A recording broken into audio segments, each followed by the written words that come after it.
Chapter 581 Focused by Hydesgrain. While Jason had tried ignoring the effects of the poison thrown at him as much as possible, the corrosion had spread through the scales, entering his body as an itchy sensation overcame him. This forced him to burn the poison with Solaris' help, utilizing some of the mana he was painstakingly stockpiling for the next step of his plan to dominate the rest of the tournament. The first battle royale would determine the final winner of the tournament, as the true prodigies were fighting against each other, while the remaining rounds had only consisted of a handful of strong opponents. Despite that, Jason was confident that they would be less of a problem than facing several dozen opponents at once. Thus, the battle royale was the biggest problem, which caused him to use every ounce of strength within his body to win. Since he had found a way to rescue the Fleurs, Jason's worries about the future had dispersed and his mind was not subconsciously thinking of ways to help those that were important to him. As such, he could fight however he wanted, with the sole restriction Jason had put against himself, not to kill anyone. It was difficult to use Solaris while maintaining the fusion with Petri, but it worked perfectly fine, which was slightly different from Artemis fusion. This could have multiple reasons, but Jason had no time to think about that. Instead, he just began to use Solaris Flame to envelop his razor-sharp claws with them, minimizing the mana consumption while receiving the most benefits. Appearing in between the rows of the Liza, Jason slashed out with the black flame-enveloped claws that released faint fragments of Solaris Flame the moment he pierced through his opponent's flesh. Thus, the fragments of Solaris Flames burned the Liza from the inside, weakening them further. However, just at that moment, several dozen spears conjured out of light affinity shot towards him, forcing Jason to twist his body in an uncomfortable angle, only to barely avoid the high-velocity light spears. Without wasting any time, he straightened himself and left the center of the Liza Races group before he had finished his job. They were not important anymore, because his eyes were trained on the opponent who had attacked him. It was the young female Tigran with the light affinity, the one who he had seen in the Decimator rounds with a shocking combat prowess. Her combat strength was the closest to the Prisma stage in the entire batch of youngest prodigies who had participated in the Liberation Tournament, and she was also the opponent he was the most vigilant of. She hadn't revealed much of her strength before, but her rank was already more than enough for most people to avoid her. Yet, instead of doing exactly that, Jason hatched a different plan to take care of the female Tigran. He didn't want to face her right now because there was still some time left for him to fight the final boss. Instead, he wanted to take care of the weakest among the strongest prodigies. There were less than 30 participants left in the Battle Royale, and Jason had defeated most opponents, while attracting the attention of everyone else. Most may say that this was foolish, but Jason felt extremely happy right now. This was visible to everyone because the ferocious aura he had manifested by merging with Petri was becoming stronger by the second. The excitement that swept the entire arena was even more apparent, while Petri, who occupied his mana core, was continuously roaring out in delight. Jason didn't amplify these roars, let alone release them outside his body. Despite that, the roars seemed to increase his morale as the adrenaline in his body received a spike. As a reaction to the multitude of changes within his body, the black scales on his body grew while his claws enlarged. At the same time, the corroded scales regrew, exhausting a massive amount of nutrition from his body. Jason was not sure how much he would have to eat later, only to barely make up for the nutrition he was using in the Battle Royale, but it didn't matter right now. Everything was worth the efforts he had to take into account as he was able to push his feet from the ground, only to rush straight towards Jared and the other aliens who were participating in the Liberation Tournament. Apparently, there were only a few aliens in the Olympus Federation, and both Jared and his brother who stood next to him were extremely talented. Despite that, Jared's brother could only stare at Jason with a trace of fear in his eyes as Jared unleashed two seals of his Thunder Constitution at once. His entire body was enveloped in dark purple thunder currents as he released his battle intent. Instead of a spear or other weapons that Jared was proficient in, he used unique-looking daggers to fight, and Jason could only circulate more mana through his body as he sensed how eager Jared was to encounter him once again. The young alien was not afraid to face Jason like the other participants, rather, he was eager to show how much he had improved as he accelerated his pace.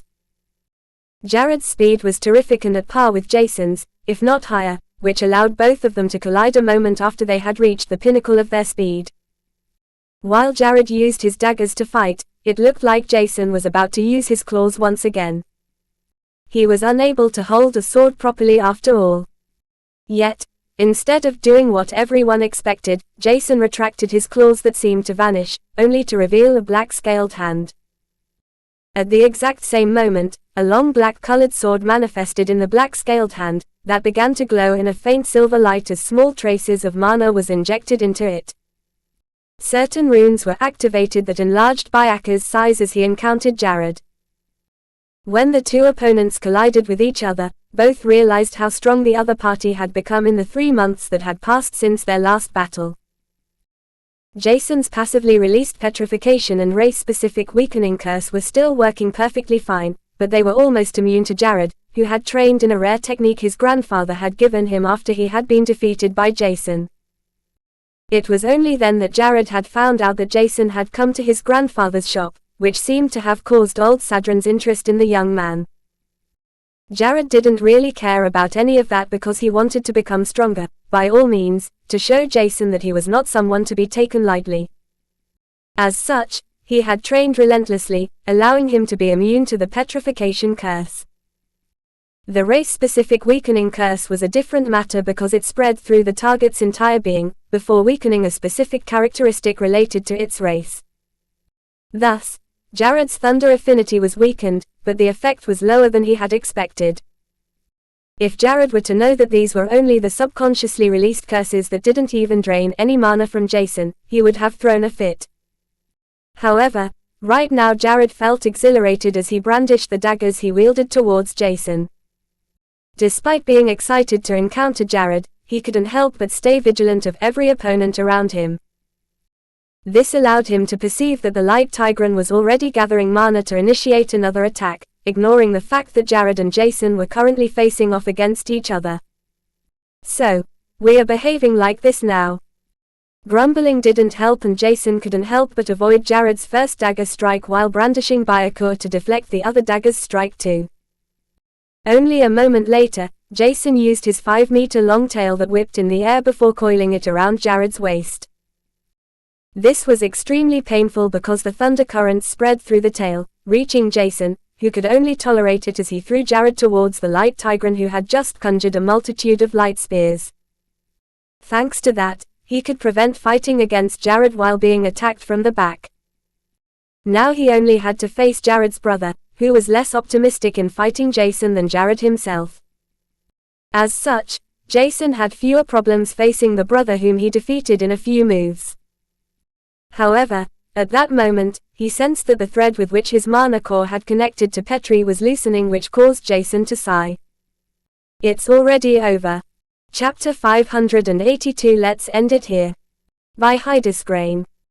Jason felt that Petri's connection was slowly dispersing, dissolving the entire fortified soul conjunction as the black scales, tail, and claws disappeared, revealing his fair skin. Exhaustion overcame him the moment the connection was fully severed. Through blurry eyes he saw that the Light Tigran called Zyna had used her physical strength to punch Jared, who had been thrown towards her, away.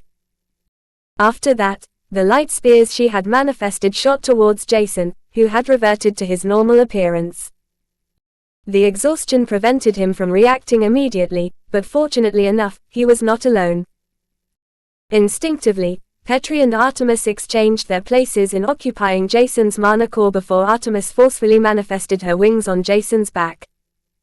This drained his nutrition, but it was not as severe as the nutrition consumed for the regrowth of Petri's black scales. Artemis' wings flapped without Jason making a move, which allowed him to evade the dozens of light spears by a hair's breadth. Only then did Jason react on his own as he shot higher into the sky, reaching an altitude of more than 50 meters before he could finally take a deep breath. "You guys can fight now. I'll take a short break," he said in between 2 deep breaths. His voice had been low but clear enough. As such, everybody had heard it, which caused a small commotion within the rows of spectators. All of them had expected that Jason would continue beating up the prodigies of the Olympus Federation's races, and some spectators had even looked forward to that. However, Jason couldn't care less about that because the exhaustion he was feeling right now was incomparable to what he sensed from fusing with Artemis. Does it feel more exhausting because we were not ready to fuse yet? Could it be that, or is it simply because my connection with Artemis is both stronger and stabler? Jason didn't know the answer, but what he knew was that his mana core rejected fusing with Artemis. Apparently, the mana core required a certain period of time before it could initiate another fusion. That was interesting and extremely important to know, but unfortunately not very helpful for Jason's current situation. Despite that, he had already defeated the Dragonutes, rendering him incapable of flying for some time due to the injuries. As such, he could take a short break, which he had already announced. The cooldown wouldn't take too long, and by absorbing the surrounding mana, he might as well replenish some of the nutrition he had used up. Not only food and other supplements had nutrition, but also mana, and even more so the life force Solaris could drain from its opponents was enriching. There were still several fragments of Solaris flame inside the participants of the first battle royale, while some life force from the Dragonutes he had previously pierced with black blazing spikes had entered his body. Jason had never tried to absorb life force, and he had grown even more apprehensive after what had happened when he'd tried to absorb primordial energy out of a prior stone. But absorbing life force was also not something he wanted to do. In the end, Jason just wanted to figure out a way to replenish his nutrition, which was why he tapped the life force Solaris had sealed within it, trying to test a few things. He didn't have anything to do either way because his task had been completed. The first task had been to show how strong he was and that mankind was not to be taken lightly. At the same time, he hadn't killed anyone despite his evident strength and capabilities to easily kill most prodigies. This goodwill gesture would most likely award him brownie points, resulting in a few credits from the Olympus Federation. These credits should be advantageous for mankind, which was another reason for him to participate in the Liberation Tournament. The wish his masters had spoken of would soon be fulfilled, and the Fleurs would be rescued as well. Nevertheless, Jason felt that he required the Lesser Origin Flame, which was the reward for the first place of the Liberation Tournament, in order to upgrade Solaris' strength and advancement limitations. As such, Jason decided to ignore the surroundings' opinion, with his focus trained on winning the tournament. While he was deep in thoughts, the other participants looked into the sky, trying to figure out what the young human was planning. However, not much time passed before the first, mostly unscathed participants started to attack those that were severely injured, trying to gain an advantage for their own race. Jason had been unable to injure every single racial group because he had been interrupted by his time limit with Petri as well as the Light Tigran, Xyna's attack. Despite that, the most talented prodigy's power was displayed and perfectly shown as the groups began to fight against each other in a serious manner. The existence of someone, who was recuperating his energy while levitating in the air, was slowly pushed into the back of their mind as the fights were becoming more and more dangerous. Elemental attacks were thrown around with dozens of beings enveloped in dense streams of mana could be seen fighting against each other as if their life was on the line. Each race was fighting in the group against the other races, and the bias against certain races was slowly surfacing as the Lysa and Claria races group was targeted first. They were the most injured and only their strongest fighters could turn into a lethal threat later. As such, it was best to defeat them as early as possible before they even had the chance to breathe. A few participants tried to attack Jason in the air, but Artemis, who could see everything through Jason's eyes, controlled her wings perfectly. Meanwhile, Jason focused on absorbing the surroundings' mana while trying to pay attention to the time it required for his mana core's cooldown to wear off. Thus, he didn't even focus on the fight on the ground that took a total of 10 minutes before it reached the climax. Despite not being the strongest, Jared had used his utmost efforts to stay up on his feet for as long as possible. In the end, there were only a small bunch of participants left standing, amongst which the Tigran race had the most members. Xina had protected her group as the strongest member, but even then 3 of the weaker Tigrans had been defeated. This only showed that the other prodigies were not to be taken lightly either. In total, there were only 8 participants left, including Jason, Jared, and Xina. The remaining 5 consisted of 2 Tigrans and the strongest prodigy from the young generation of the FYRMN, Ran, and Hamar race. While the Ran race was similar to humans, they had pitch-black arms and golden veins spreading through them. Not only did this make them appear magnificent, but the darkness affinity was extremely strong too. As for the FYRMN prodigy, she was a young female, whose resemblance was strikingly similar to the mythological beast called Gamiho, a fox in the appearance of a human. Thus, the FYRMN race were also demi-humans that were part foxes, while the Hamar race could be easily described as a mixture of humans and rabbits. The FYRMN prodigy had a psychokinesis affinity, which was something Jason had always found interesting, while the Hamar prodigy did not have an innate affinity. He was more of a close combat fighter with an extremely strong physical advantage, that could be further enhanced by the particular mana he had. As a matter of fact, Jason had assumed the Hamar race to cultivate in the path of primordial energy, but that didn't seem to be the case. Their mana was transmuted in an extraordinary way, amplifying their physique drastically by circulating mana through their body. Not only their body's defenses but also the weapons they enveloped with their mana would receive a drastic enhancement. Despite all the advantages the other races had, the Tigran race currently held the biggest advantage. They had Xina, who was by far the strongest prodigy and also the oldest participant, in addition to having a total of 3 members out of the last 8 participants. Jason had already sensed that the fight was coming to an end, which was coincidentally the exact time his mana core's cooldown had run out. The fusion with Petri hadn't lasted long, thus the cooldown before another fusion could be initiated was not long either.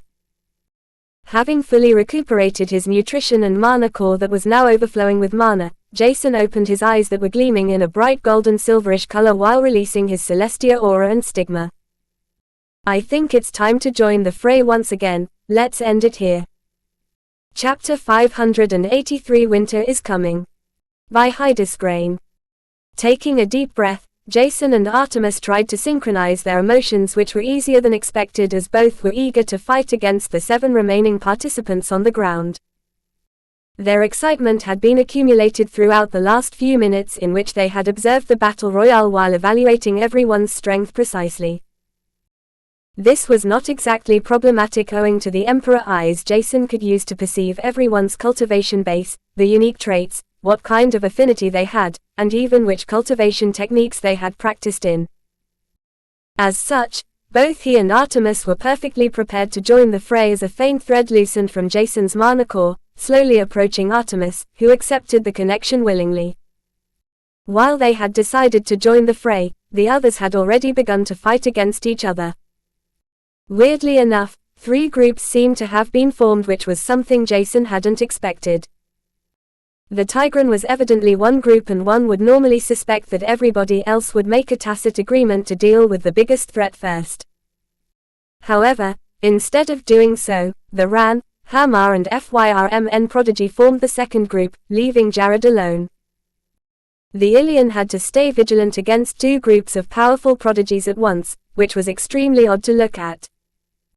In Jason's opinion, there was no reason to shun Jared like an outcast because it would be better for everyone if he were to join the fight against the Tigran group. Nevertheless, Jason couldn't help but think that he might as well turn Jared into his ally then. As such, he slowly descended while releasing his Celestia aura and stigma that merged, only to slowly transform due to Artemis' influence. Jason's hair had already turned white silverish, and his wings had enlarged. Pitch-black horns grew out of his head, and the aura that was created under Artemis' wild influence had a distinct cold in it that seeped through the air within the arena. There was no suppressing pressure or a thunderous roar that reverberated through the arena, but only the distinct cold. At that moment, Jason summoned Byakuur that vibrated the moment ice-cold mana was inserted into it. Turning his head toward the Olympus Federation's authorities, his eyes that had turned ice blue pierced through them, as he mumbled in a barely audible whisper. "Nobody expects me to hold back against real prodigies, right?"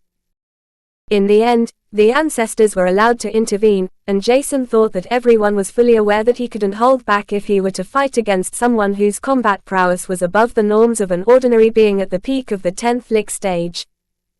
With that being said, he turned his head back to the battlefield that looked like a train wreck. Everything was destroyed and the surrounding mana was unstable and chaotic. Because of that, Jason increased his mana absorption rate, absorbing the chaotic mana. Under normal circumstances this was dangerous, but he had fused with Artemis right now.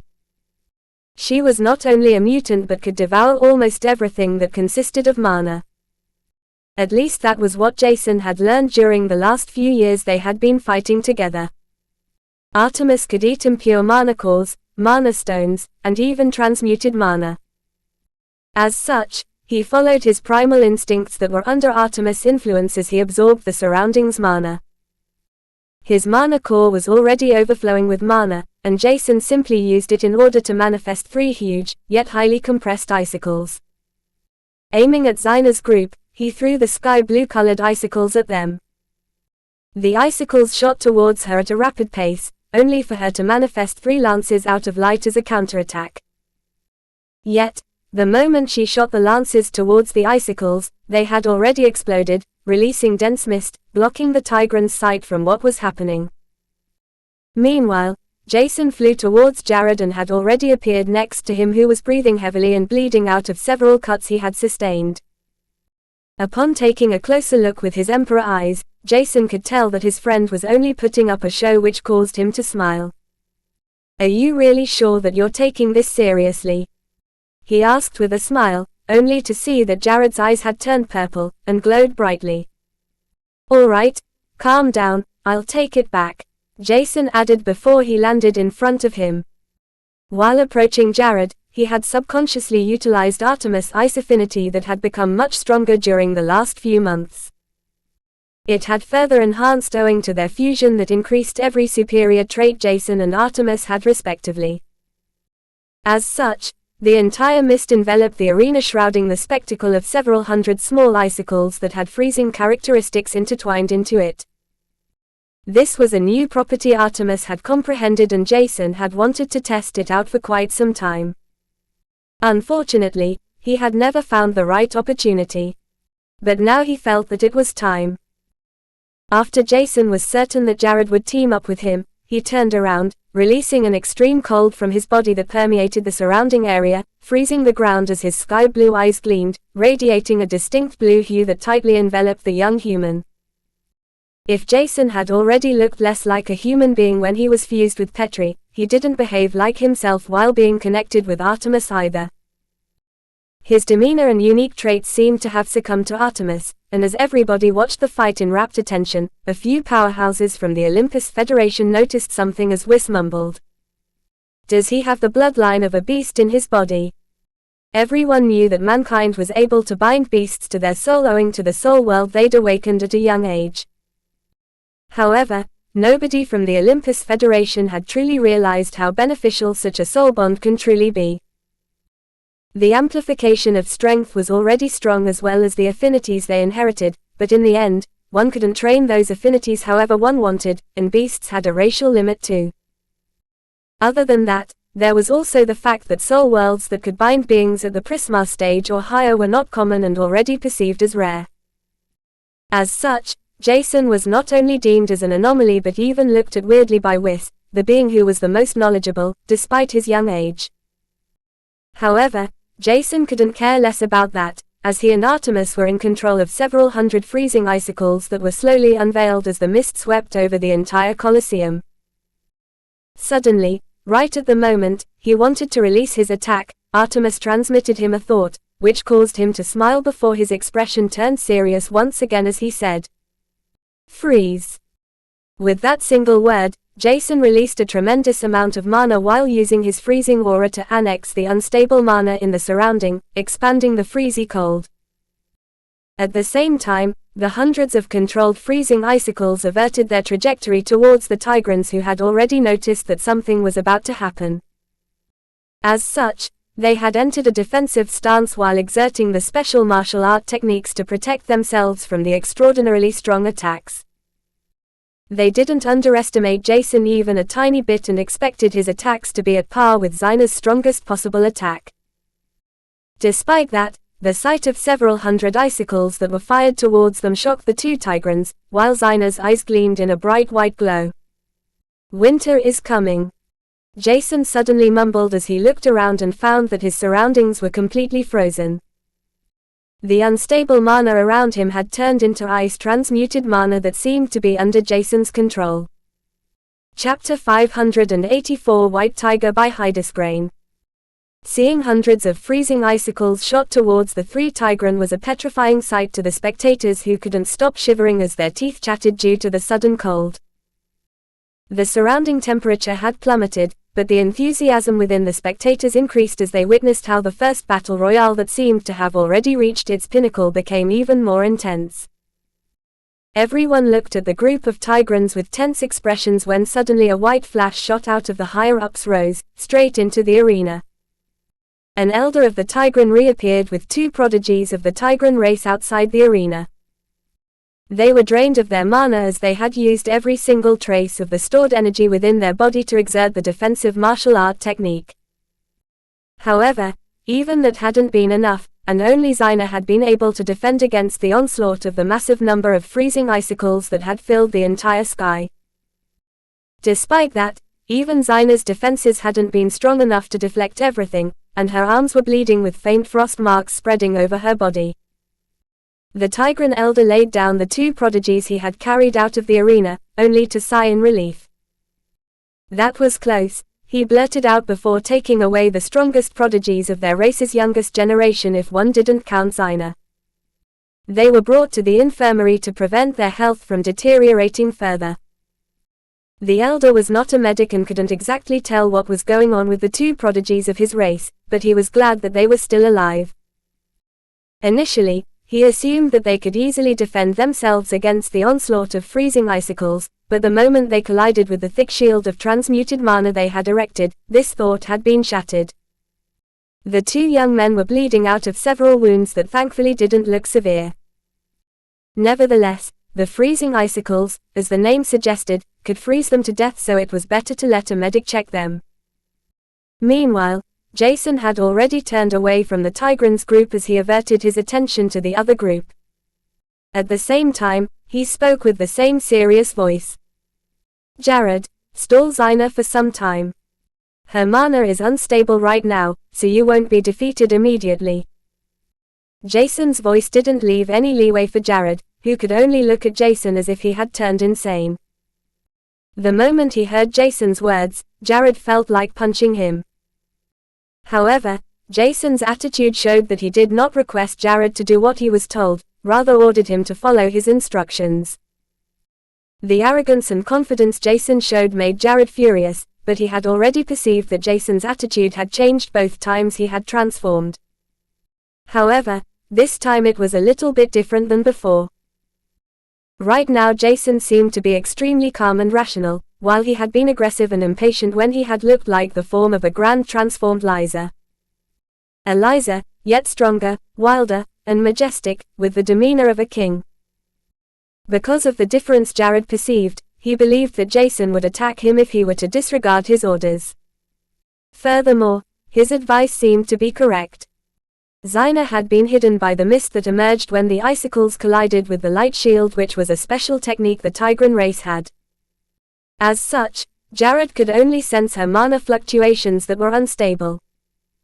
Yet, before he attacked her, the mist dispersed, revealing Xyna, who had been pierced by several freezing icicles. This surprising sight caused Jared to wonder what exactly Jason's strongest affinity was. His wide range of attacks was just too versatile, and Jared had never felt as glad to have befriended Jason as today. "Don't order me," he snarled, only to see Jason smirk without saying anything. Jared was still feeling an itch in his hand, and he wanted to throw a fist at his friend, but that could wait for later. Right now, he decided to trust Jason and stall for him to defeat the three strongest prodigies of the youngest generation belonging to the Ran, Hamar, and FYRMN race. As such, Jared released his thunder affinity and constitution at the same time, which was enough to erupt huge thunder currents that enveloped him tightly, turning into his armor. At the same time, the third seal on Jared's thunder constitution was about to break, revealing the distinct purple glow that radiated from his eyes. Jared pressed his feet against the ground, and it cracked under the pressure as Jared leaned his body forward to catapult himself towards Zyna, who was breathing heavily. She had never expected that Jason's attack would affect her so much. Just a single freezing icicle had the strength comparable to that of an 8th lick stage, but she had underestimated two things. First, she had underestimated the massive number of freezing icicles, and second, which was even more important, was the fact that Zyna hadn't expected the freezing properties to be so potent that they would freeze her defense-attributed martial art technique. This increased her mana consumption exceptionally with every single icicle that pierced into the light shield she had erected, forcing her to endure the steadily increasing mana consumption or the onslaught of freezing icicles. As such, while taking a deep breath, she appraised her condition and saw Jared from the corner of her eye. His speed was terrific, and she knew that his pace was at least at par with her own. That was if she were to emerge unscathed from a fight. The more she thought of Jason and his weird attacks, the more her head hurt. Thus, Zyna's focus subconsciously changed to Jared. He appeared right next to her only a moment later, leaning further down, barely reaching the ground as he slashed upwards with his daggers. At the same time, he lifted his body, using the momentum to increase the lethality of his attacks. As Jared had expected, Zyna's extraordinary reflexes allowed her to evade his attack by a hair's breadth. However, because he had already expected this move, Jared didn't waste any time adjusting his stance as he followed up with several more attacks. Zyna was barely able to start circulating mana through her body as Jared's onslaught of rapid attacks consisting of strikes, slashes, and thrusts rained down upon her. She had fought against Jared several times in the past, but never had the young alien been that strong before. During the first minute they had encountered each other, Zyna was forced to retreat and evade every attack by a hair's breadth, which was uncommon for her. Under normal circumstances, she was the dominant force, and the current situation that was caused by Jason's attack enraged her. As such, Zyna decided to change the tides as she unleashed a treasured technique her ancestor had taught her. The image of a white tiger manifested behind her for a few seconds, releasing a tremendous pressure that caused Jared to stiffen for a moment. This was more than enough for the image of the white tiger to merge with Zyna, as her eyes seemed to transform. At the same time, she released her mana, manifesting huge tiger prawns on top of her hands as she drew out razor-sharp claws that shined in a faint white light.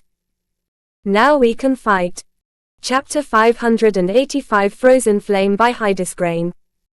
While Jared was having the time of his life, being bashed by the strongest and also the oldest prodigy of the youngest generation, Jason's fight against the three of the strongest prodigies of the Olympus Federation had reached its climax too. Jason threw a glance at Zyna when he sensed the appearance of something grand, only to realize that it was merely an illusion that signified the activation of a special technique. This attracted Jason's attention, but he had by no means time to waste to think about Zyna, let alone Jared. The prodigies belonging to the Ran, Hamar, and FYRMN race were more than enough trouble he had to take care of. His fusion with Artemis was still fully utilized, and Jason knew that it would hold for more than 10 minutes. As such, he had more than enough time to face his opponents. There was no need to hold back for either of them, and the FYRMN prodigy had already utilized her psychokinesis ability as she controlled a bunch of daggers she had taken out of her spatial ring. However, instead of firing them at Jason, the Hamar enveloped the daggers with his unique mana, further strengthening them, while the Ran did the same, giving the daggers a darkness property. This was extremely interesting, and it had been a long time since Jason had seen members of different races work together in order to increase their combat capabilities. Utilizing only a small amount of mana, the daggers turned into lethal weapons that were strong enough to injure opponents at the 10th lick stage. Even if Solaris could do the same, it was exceptional because the three prodigies had barely used any mana. Nobody knew for sure just how long they could attack him with the bunch of daggers the female FYRMN was controlling. Despite that, Jason was extremely calm as he exerted his black fire affinity. When he had learned about his ability to fuse with Artemis for the first time, he had noticed something weird about his fire affinity, and it didn't take him long to figure out what exactly it was. Influenced by Artemis, and the bond of unconditional trust between all of his soul bonds, the black flames were transmuted during the fusion process of Jason with Artemis. Not only had Jason's eyes and hair changed their color, but the same also applied to his fire affinity. Despite being an origin flame, Solaris was his soul bond, and at the same time his affinity seed. It had multiple tasks, but the most important was to obey Jason's demands. As such, the searing hot flame that could burn through everything had slowly turned into an extremely cold flame that froze everything around it. Upon releasing the frozen flame, a faint blue hue enveloped Jason, further increasing the oppressive pressure everyone felt by simply looking at him. Nobody was sure what kind of existence Jason looked like, but the pitch-black horns that grew out of his forehead and the two stigmas that shone in a bright golden silverish light caused everyone to feel like a superior race had descended on Argos. Ideally, it was impossible, but the same applied to individuals of grand races. Yet, Jason's naturally awakened stigma told everyone that he was either the descendant of a being hailing from a grand or even higher-ranked race. Other than that, there could only be a secret about mankind nobody knew of, but that was not something anyone was concerned about right now. Whis, who had a high control over both fire and ice, couldn't help but stare at Jason as he subconsciously blurted out, "My prey. I'll definitely be the one to take him down." Old Sadran, who sat next to Whis, could only glance at him with an uncomfortable gaze. The tension was slowly escalating, and the Olympus Federation had shot itself in the foot by inviting mankind to this year's Liberation Tournament. In the end, the invitation had caused the encounter between Jason and Whis, which was something that could lead to unimaginable consequences. Will he take away the young man by force? If that's so, we will be considered accomplices and it won't be possible, or make it extremely difficult for us to forge ties with the human race. Old Sadran's mind was rattling with thoughts as he tried to predict Wiss's next move while his gaze had returned to the battlefield where he continued to look at his descendants fight. However, his mind was not in place and he bit his lips trying to figure out what the Dragonoid wanted from Jason. He is definitely a prodigy, one of a kind at that, but is that really enough for the Dragonoid to be so interested in him? Wiss's bloodline is extremely strong, and from the aura he had radiated earlier, it's possible that his ancestors are true and pure-blooded dragons. Scratching his short beard, he tried to think of a solution about how he could maintain a good relationship with both the Dragonoids that visited them once in a while, and mankind. An entire minute passed, in which Jason had conjured freezing fire needles that precisely targeted the daggers controlled by the female FYRMN prodigy. It was only then that old Sadran got an idea. "Mr. Whis, how about you talk with Jason, once the Liberation Tournament is over? Because of the changed rules, the tournament will end tomorrow instead of a week later, and the young man should have more than enough time for you." Old Sadran sounded optimistic on the outside, but his inner thoughts were not that confident as he was not sure what exactly he was currently doing. His mind was fuzzy and he could only hope that the Dragonoid's bad temper wouldn't cause any misunderstandings or accidents. "I hope this didn't make it worse." Meanwhile, Jason had already scrapped the entire batch of daggers the female FYRMN had been controlling. Owing to Solaris, who hadn't lost any of its affinities despite having turned into a freezing fire, the mana nullification ability it had, made several things more difficult for his opponents.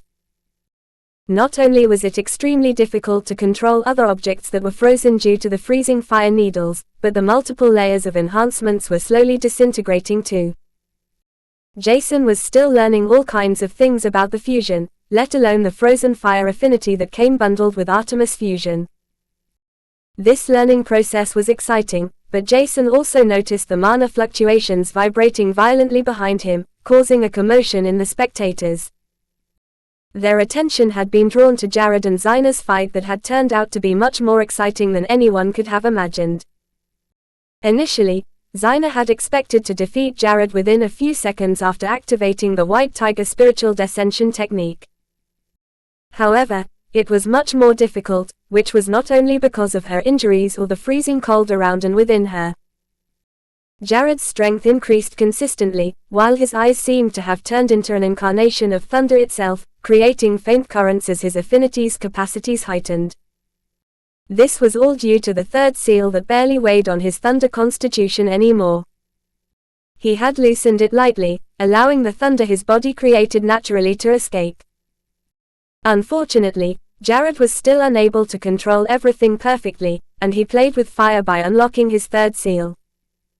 Nevertheless, he wanted to show everyone that the human race wasn't the only one that could defeat those who were deemed as stronger because of their age, cultivation base, and so-called talent. The determination to go beyond the limits was equally important, and Jared wanted to show this to everyone, knowing that Jason was willing to break through his own limitations over and over again if necessary. Chapter 586 Frozen Palace by Hydesgrain. Jared had no idea whether Jason was winning his fight or not. He was not even sure if it was possible for him to emerge victorious against Xyna either. Nevertheless, the strength coursing through his veins right now made him feel exhilarated, as he had never been as strong as he was right now. Dense thunder currents spread through his entire body, and only a fraction of them were released. Despite that, the thunder currents Xyna could see were already more than enough for her to be forced to enter a defensive stance. Even though she had beaten up Jared just a moment before, his demeanor had changed within a single moment. As one of the strongest prodigies, she had her connections to figure out the secrets of the other potentially dangerous participants of the Liberation Tournament. Jared was one of them, which allowed Xyna to learn about Jared's unique constitution. She also knew that his constitution was too strong for his body to handle and that it had to be sealed with multiple seals. Because of that, Xyna was not only able to figure out that Jared's current strength was something he could barely handle, but also that it was much stronger than she had initially estimated. As such, she set aside devising strategies to fight Jason for now because Jared had become an opponent worthy of her attention. With the White Tiger Spirit Descension, her strength had increased exponentially, allowing her to fight everyone below the Prisma stage without sustaining too many injuries. However, the thunder currents released from Jared's body had already reached the Prisma stage, and he had barely unlocked a total of 3 seals right now. Both Xyna and Jared released their strongest technique while their body reached the peak of the current limitation, but Jared went one step further and broke through his limits to be at par with Xyna. Turning into an existence that looked like a humanoid thunder elemental, Jared's speed and lethality increased while his mana consumption decreased to the bare minimum. Meanwhile, Xyna's body was slowly transforming as her lean body frame turned bulkier. By replicating the spirit of the White Tiger, the lethality of Xyna's light affinity increased while her mana consumption decreased, as the technique absorbed her life force, draining it slowly. As she used a secret technique, she had to supply it with her own life force and nutrition. Jason's fusion and fortified soul conjunction could be considered as a state similar to a secret technique, the only difference being that he didn't have to activate anything. While Xyna and Jared approached each other at a rapid speed, devastating the surrounding area, Jason was occupied with the small group of 3 prodigies who were trying to fight against the frozen fire that froze everything in its wake. Jason had more than enough time to test out Solaris' strength in his new form, which was even more interesting than he could have expected. Who would have thought that Artemis and Solaris, who had incompatible elements as their affinity, were working together in such a weird way? Jason was definitely not one of them, but he felt that it was extremely beneficial for his soul bonds to support and amplify each other. He trusted his soul bonds with his life, and it made Jason happy to see that his polar opposite soul bonds were now working in perfect sync and shared a bond of trust. The Ran, Hamar, and FYRMN team had tried to attack him several times with the exact same tactic, only to realize that Jason's mana consumption was as low, or even lower than the mana required for the combined, multi-layered attack. That was only logical in Jason's opinion because he only had to summon a small flame to deflect each attack. Despite that, he acted as if it was draining him in order to stall for some time to test the waters about several things. There were too many things he was curious about, but Jason wanted to fight his opponents in close combat right now. As such, he didn't want to continue fighting as they were currently doing. At the same time, the fight that occurred behind him was extremely interesting, wanting him to leave his own and watch it instead of trying to make sense of what was happening from far away. Jared released dense thunder currents like never before, and his combat strength seemed to be at par with Zyna's despite her higher cultivation base. Her secret technique was also extremely interesting, and the two behind him generated way more curiosity in his mind than the group of three in front of him. All of them may have a cultivation base at the 8th and 9th lick stage, but that was just equivalent to what Jason could reach owing to his fusion with Artemis. Even without the fusion, his standard strength wouldn't be much worse as long as Artemis or Petri occupied his mana core. With Byakuya in his hand, Jason decided to test out how strong his opponents were in close combat, which was something he looked forward to. Based on his observation, the Hammer prodigy was the strongest, followed by the Ran, while the female FYRMN prodigy had to deal with several problems while facing him.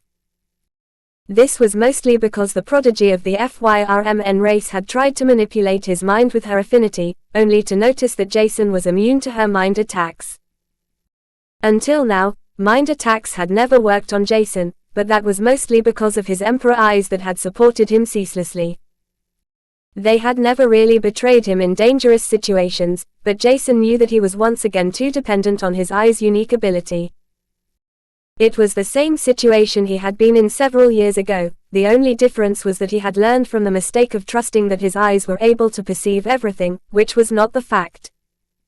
Otherwise, they might have been omnipotent, which was certainly not the case.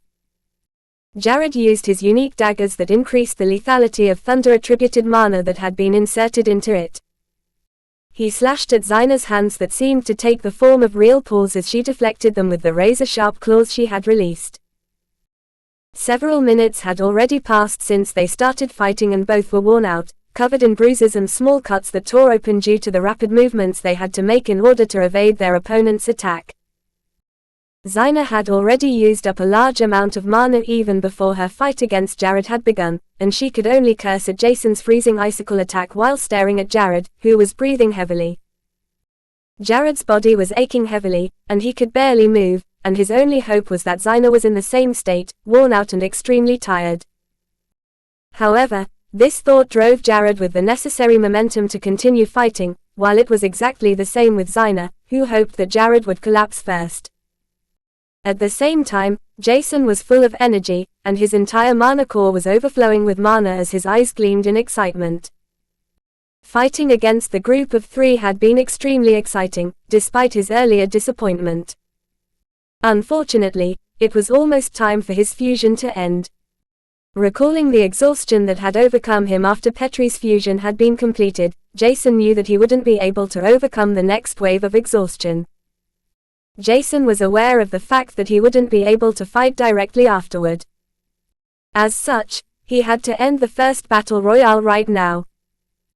There was only 1 minute left before his fusion would end, but that was more than enough time for him to complete everything he had planned in his mind. With both Solaris and Artemis help, his plan should work out. Because of that, he retreated from the group of three prodigies he was currently fighting, only to soar a few meters high into the air. Initially, the Ran, Hammer, and FYRMN prodigies wanted to follow him, only to notice that he was still full of vigor, while they were already exhausted. Yet, the moment Jason halted in the air, and turned around, their faces paled. Without any prior warning, Jason released his frozen fire by supplying every ounce of his overflowing mana into it. The cold air that permeated the entire Colosseum made the mercury drop several degrees further, only for the entire arena to come to a standstill. Some were unable to move, others didn't want to move, and it was only Jason's hand, which was holding a sky blue flame, that pointed towards the ground. Only a moment later he let go of the flame, allowing it to wreak havoc. Jason's sight blurred for a moment and a headache overcame him which caused his senses to be distorted.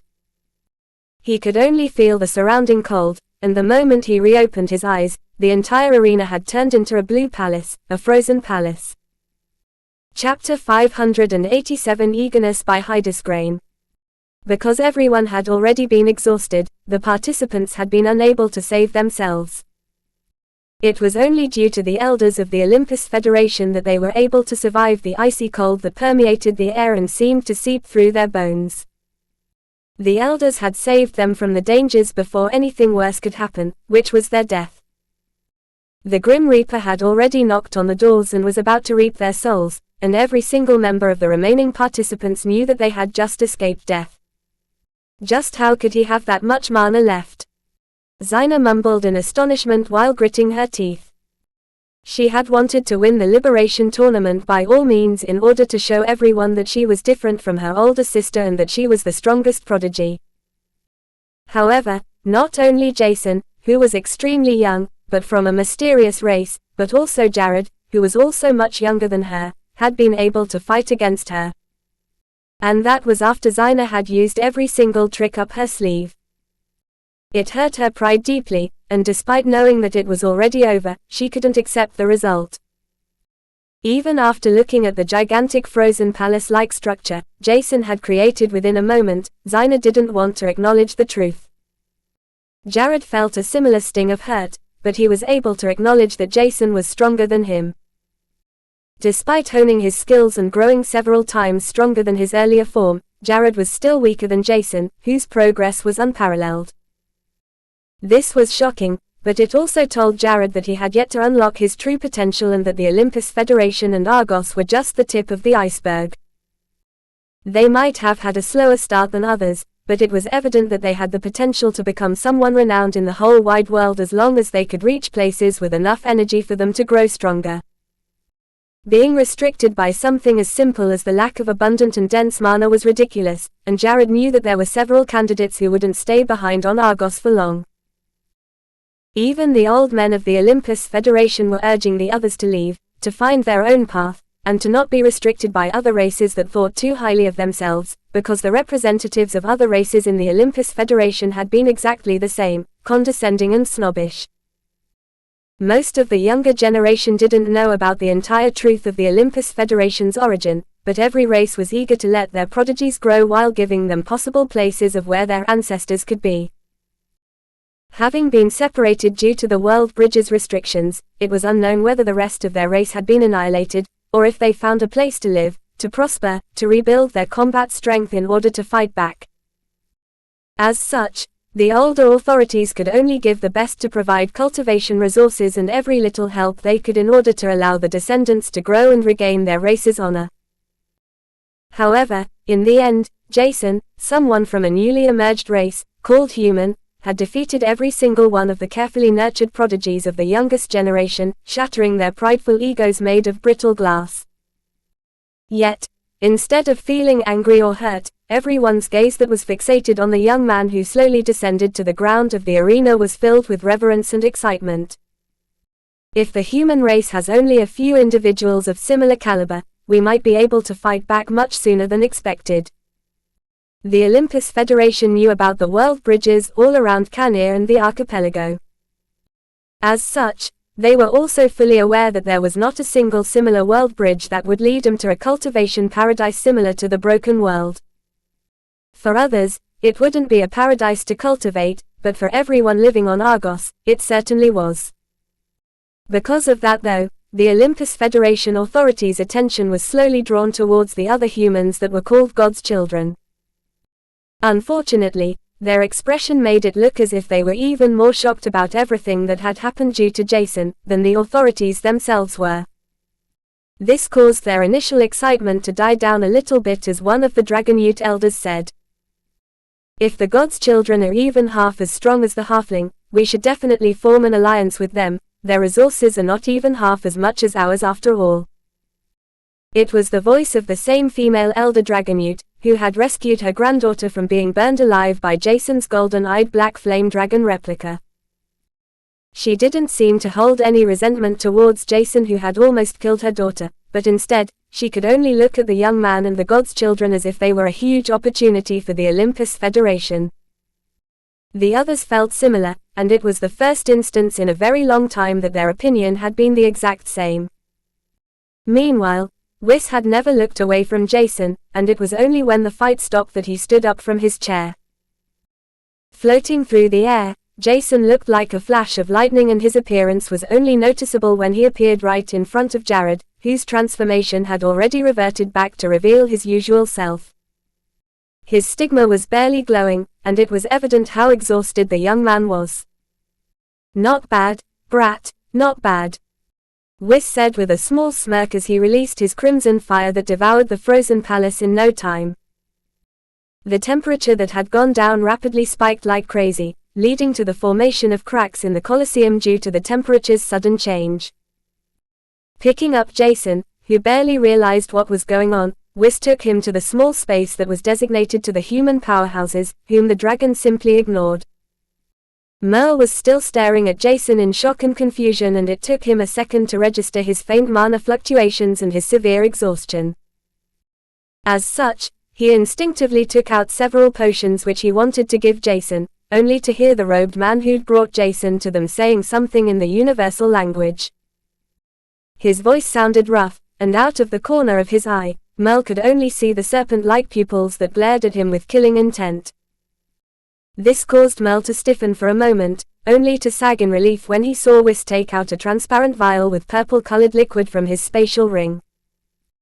Opening the cork, Whis ignored everyone's shocked expression as he forced the contents of the vial down Jason's throat, who was oblivious to what happened.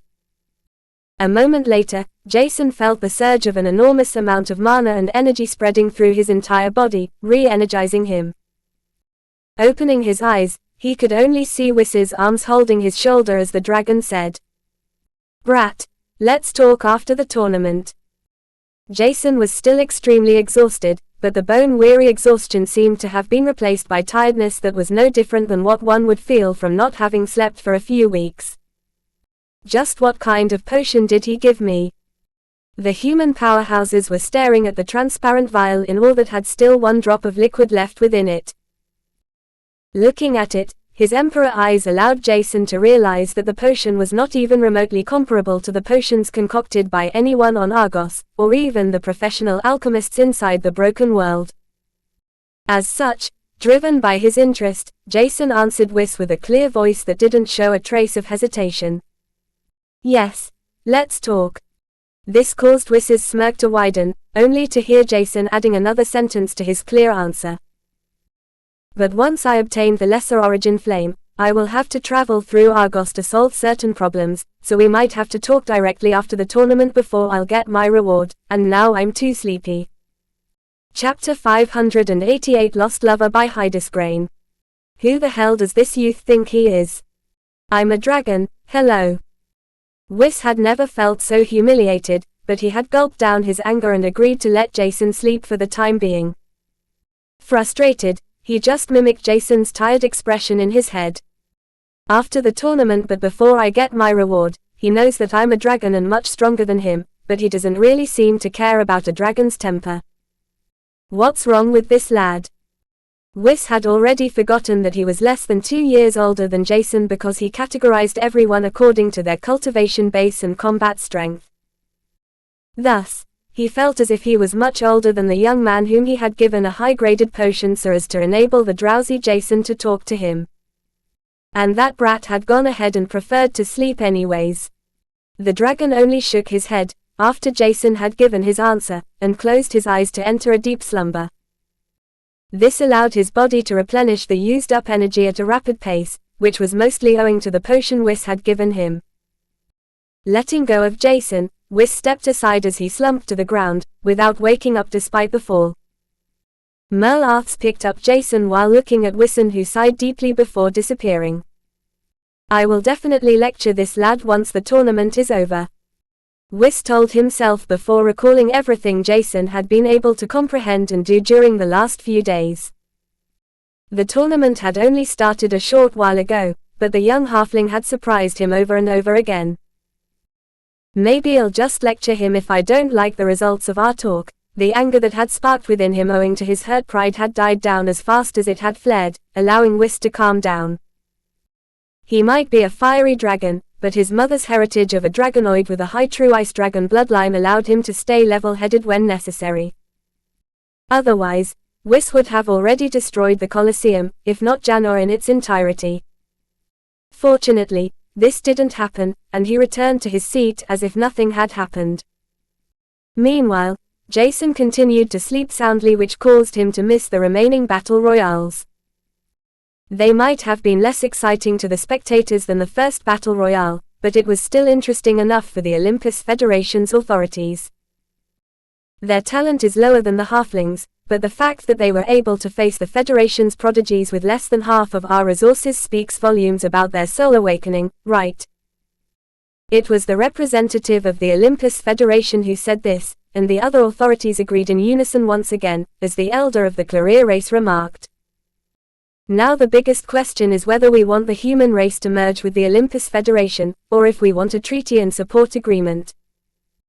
The former might be better for us in the initial phase, but if the human race's soul worlds are really as strong as I imagine, it might be counterproductive if we were to look at it in the long term.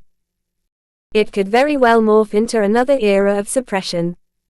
Once again the Olympus Federation's authorities nodded their heads as they continued to talk with each other. Right now, they had already accepted that Jacen was bound to bag first place in the Liberation Tournament. It was obvious by looking at the other 5 tournament participants. All of them were strong, but none was at par with Xayna. As such, they simply accepted their fate and the fact that Jacen would receive the unawakened Lesser Origin Flame. In the end, they hoped to receive more profits out of the loss of an Origin Flame, and the Federation's authorities were of the opinion that it was impossible to make losses. That was at least as long as the agreements they made with the human race were neat. Owing to that, they had invited Merle and the remaining human powerhouses that were sent to represent their race to a large gathering. Jacen was still sleeping, and the gods' children that had been defeated because they had been targeted by most of the other participants could only carry Jacen back to their lodgings. While Xenia complained about Jacen's decision to have unleashed his entire strength to fight against his opponents, which made everything more difficult for them, Betty and Ben defended his move. Haven't you noticed that Jacen had been targeted from the beginning? He had to use every trump to win against his opponents. I believe it is only because of him that our strength increased exponentially during the last few months, and it might be possible that we were only invited to the gathering because of him, to begin with. Betty's words made sense and Ben nodded, only to add in a voice note as he smiled slightly at Xenia. We should be proud of him and ourselves, and not blame one another. That's not how we have been brought up, right Zen? Despite feeling like punching Ben for backstabbing her, she could only stare daggers at him before turning around in order to retreat to her own room. At that moment, Tom sighed, before he turned to Ben. If you act like that, you will stay single forever. After that, he laughed for some time before noticing that nobody laughed with him. You guys are so boring, he said, as his expression turned into disappointment before departing to his own room too. Ben was lost as his gaze followed his friend, only for Betty to interrupt his thoughts. Well, you can do it. Just believe in yourself, and now help me drag this heavy piece of trouble into his room. The piece of trouble was in fact Jacen, who had done many irksome things he had promised not to do. He had almost killed every participant and the spectators multiple times, and the danger radiating from him had been unfathomable. One could say that Jacen was a magnet for trouble, and if someone were to say this out loud, only Jacen himself might disagree with this. However, in the end, he had helped everyone a lot, and it was impossible to say how the entire Liberation Tournament would have progressed without Jacen. Not only had he been their interpreter until recently, but it was only due to Jacen that they had entered the Colosseum to receive permission to enter the Broken World. The Broken World had only been a prerequisite for them to increase their combat experience and weaponry, and Betty couldn't help but think that Jacen may have planned everything beforehand. If she were to know that he had simply proposed to use the Colosseum to increase their combat strength only to bet his entire fortune, she would have slapped her forehead.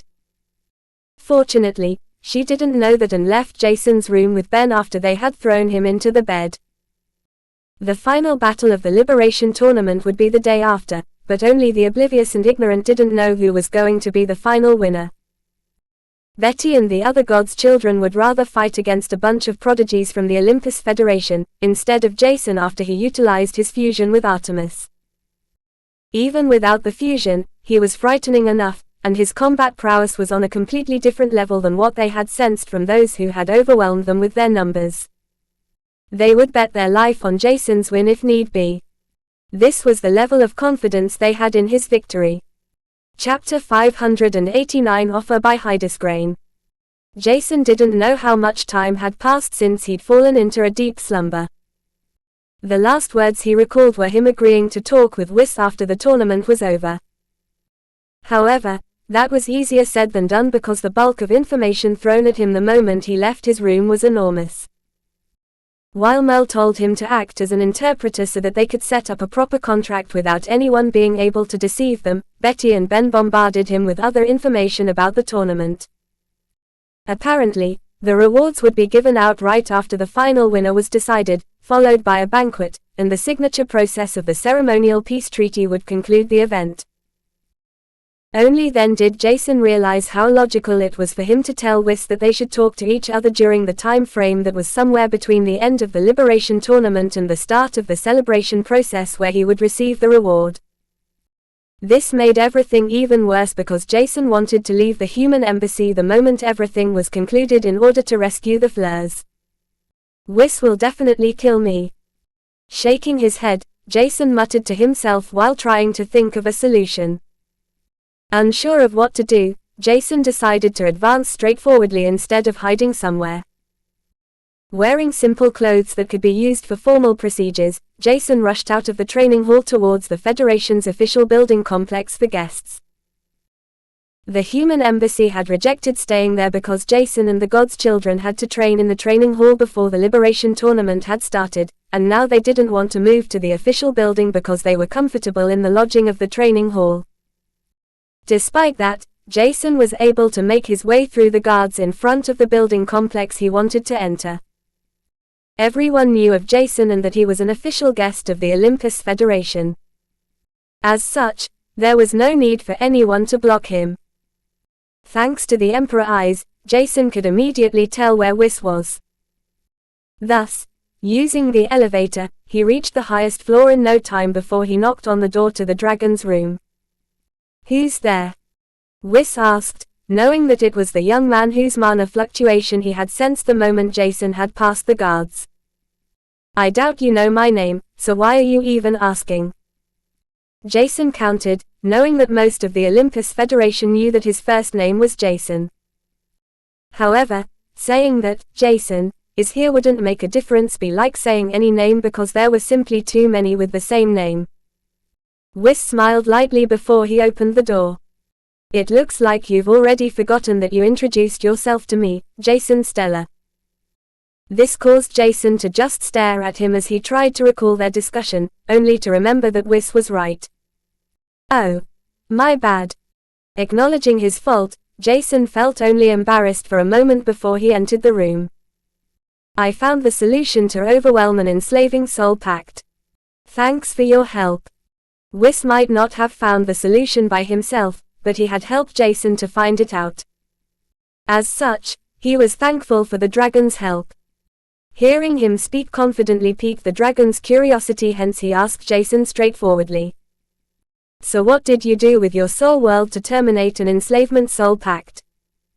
Even though Jason could have remained silent, he didn't feel the need to hide anything from Whis.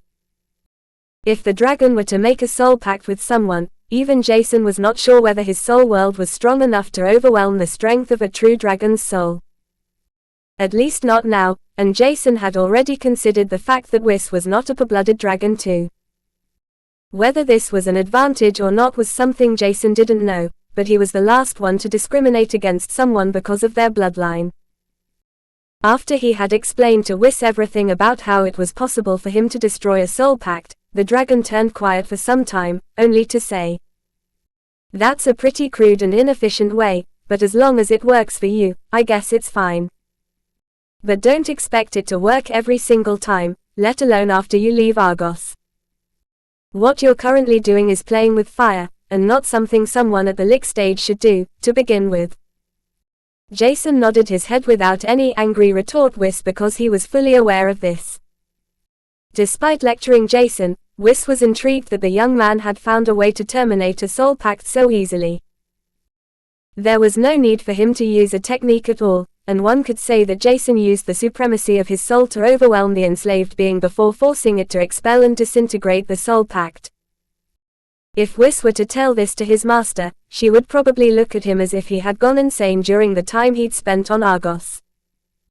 Even he couldn't really believe what Jason and probably other humans too, were able to do, but it cemented his resolve to take the young halfling in front of him to visit his master. "Lad, how about you follow me to Tagran? The cultivation energies there are incomparable to the scarce mana on Argos, and I can ask my master to teach you more about the chaos attribute." Jason had been unaware of Wiss's exact plan, but he had already expected him to say something similar to what he was listening to right now. However, in the end, Jason could only shake his head as he replied, "I have too many things to do on Argos right now, and it might take a few months before I'll be able to leave the planet. Right now, I'm strong enough to face a few powerhouses, but there are too many to handle at once. I don't want to leave the human race while they're still torn apart, and I'm not as strong as you after all. Furthermore, I want to destroy a few world bridges, at least those that are directly connected to higher races, and some connected to stronger, and hostile basic races. There are also world bridges that have extremely low restrictions allowing strong beings to emerge from them once they stabilize.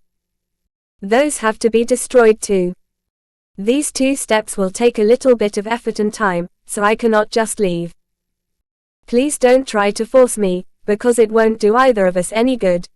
You would have to kill me in order to drag me away right now." Whis noticed that Jason had seen through his plan, but instead of showing his temper, he was able to stay extremely calm as his mind searched for solutions on how he could make the meeting between Jason and his master happen. Others might have thought that this was unnecessary and counterproductive for his own teachings as he was wasting his precious time while reducing his master's time, but Whis knew how much his master appreciated talents. This also included those that brought talents to her, which was exactly what Whis planned in the hope to receive more benefits. He knew that this move would bring more profits than the effort he would have to put in. Even lesser or low origin flames were not worthy of being a reward in the eye of the Chaos Dragon, Wiss's master. As such, Whis had thought of a simple solution that prevented him from spending too much time on Argos, while being able to take Jason to his master. "How about I help you solve your problems after you get your reward? As a true dragon, I can easily destroy world bridges as long as they don't have any profound protection mechanisms. As for your problems with the human powerhouses, nobody is stronger than me on your planet. Even those puny insects you call overlords would wag their tail in front of me if I unleash my true form. In exchange, you will meet my master, is that fair?" Jason tried to process Wiss's words, and he couldn't help but feel that something was off about the young dragon. However, instead of rejecting his offer, Jason accepted it only to add a certain clause. "I can come with you, because I wanted to leave Argos either way, but I want to know why you want to take me to your master." This was something Whis had expected because it was only logical to ask the reason behind a true dragon's offer of help in exchange for a request of something as simple as meeting the master. Smiling lightly, Whis decided to answer honestly. "There are 2 reasons for me to take you to my master. First, I can receive heavenly treasures that would help me adjust to my physique. It will bring me closer to the ascension stage before I finally start to truly cultivate. As for the other reason, I want to see your growth, and figure out whether you can fight against me in the future, or if I will remain stronger than you." Your demonstrations during the last 2 days were more than enough to make me believe that you are the true dark horse that not many races know of. Chapter 590 Chaos by Hydesgrain. There was no real reason for Jason to decline Wiss's offer, and he was quite interested in meeting his master too. However, he pondered about the latter reason Wiss had given him. True dark horse that not many races know of, even I don't know what makes me a dark horse. Jason could only curse inwardly, and think that he still had a long way to go. Yet, considering Wiss's offer to help him with mankind, the treaty of the Olympus Federation and his own race as well as destroying several world bridges, Jason couldn't help but think that Wiss's biggest motive to help him was the first one. I wonder what rewards he gets for bringing me to his master. Is his master some sort of a talent scout, or is it because of the chaos attribute of the mysterious being that left its soul fraction within me? Clearing his throat, Jason revealed the truth. To be honest, I have no idea what the chaos attribute is and how I was able to release it for a short amount of time. It is still a riddle for me too. So please don't expect too much from me. Is your master searching for talent, or is it some sort of a trap to devour me and absorb my energy? He sounded calm, but his eyes pierced through Wiss, making him realize that Jason was not blindly following him, despite the great offer he had given to the young halfling. Taking a deep breath, Wiss calmed down his impatient self as he said, "If you want, we can form a soul pact that prevents us from lying to each other for the next hour. Every lie will cause unbearable pain to the soul of the person who spoke it. Nothing will be destroyed, and we can simply choose not to answer if we don't want to. Is that fair enough?" Wiss didn't not only plan to earn Jason's trust, but he was also eager to figure out several things about the young halfling. Amongst the most important questions he had in mind was Jason's origin, and this didn't mean his human bloodline. In the end, Wiss was the most curious about the other bloodline Jason had within him. How could the young dragon have known that his entire perspective of the way he viewed the world and the things around him would be shaken in the following hour? Jason agreed to the idea because it would solve his trust issues in the easiest possible way. His gut feeling told him that he could trust Wiss, which was the biggest reason for Jason to even consider traveling with him to Tagran, but his gut feeling was not everything. The alarm clocks in his body were ringing wildly, and it was obvious that he had to pay attention to the next steps he was taking. It wouldn't be long before the Liberation Tournament would resume, but they were able to set up the Soul Pact of Truth, and spend 1 hour talking to each other freely before Jason left Wiss's apartment. The young dragon's eyes were foggy, and he held the long-distance messenger crystal in his trembling hand as he sighed deeply. Master will never believe me when I tell her everything. Despite this though, Wiss knew that he had to tell his master about the information he had just obtained. He was not sure if his heart could handle another shock after what he had found out about Jason, and Wiss could only hope that his master wouldn't lecture him, or call him a fool for believing every single word Jason had said. Who would believe that the descendant of the Celestia race had been born on Argos, in the body of a normal mortal? Only fools would, but Wiss was one of those fools who believed every word Jason uttered. It was not only caused by the Soul Pact of Truth but also owing to the other factors and detailed descriptions of a Celestia shared by Jason. Even if Jason's words about his bloodline being sealed by something powerful were true, there was no way that a baby of a mere human and a divine Celestia could be born. It shouldn't even be possible for a Celestia and a human to encounter each other, to begin with. While Wiss was doubting his entire existence and everything he had learned until now, his grasp on the long-distance messenger crystal loosened before it fell to the ground.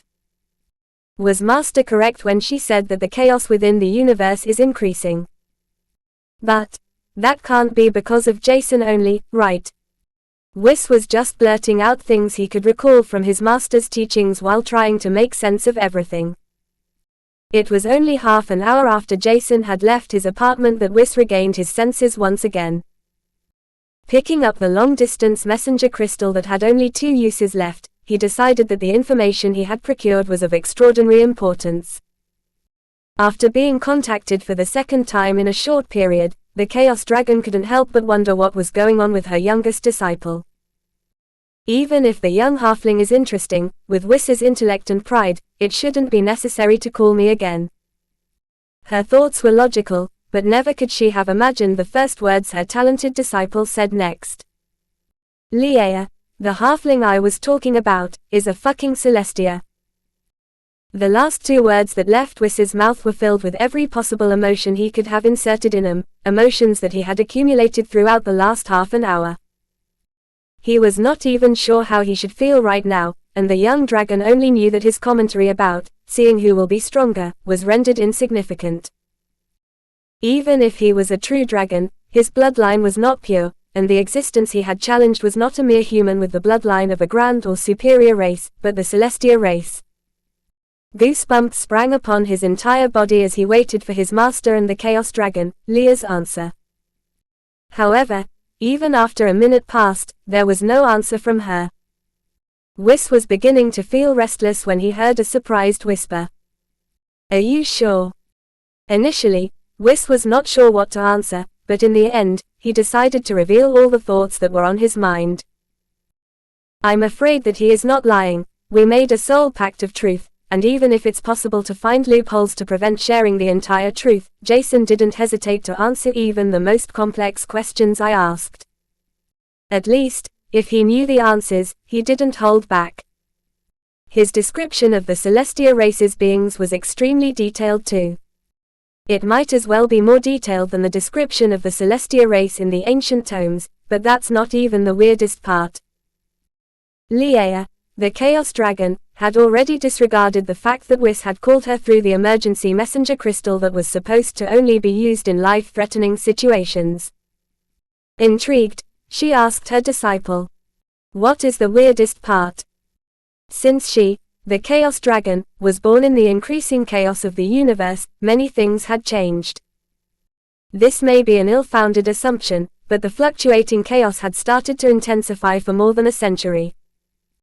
Owing to that, Liea had become much stronger, and at a rapid pace, but that was exactly why she was able to tell that something huge was about to happen. Too many wars had started, and the large planets reigned by a multitude of races had suddenly been conquered by stronger races that had always been neutral. Chaos seemed to have descended, and the most important reason for this was the appearance of children with the blood of several races. Under normal circumstances, this wouldn't have been a huge problem because halflings and mutants had existed since the era of the beginning. However, what changed everything was the fact that halflings that shouldn't have been able to exist were birthed and raised up, and there were more than one could expect. Amongst them, were the offsprings of races with repulsive energies that destroyed each other. This would normally tear apart the child's body, but some miraculous children like Wiss were stillborn.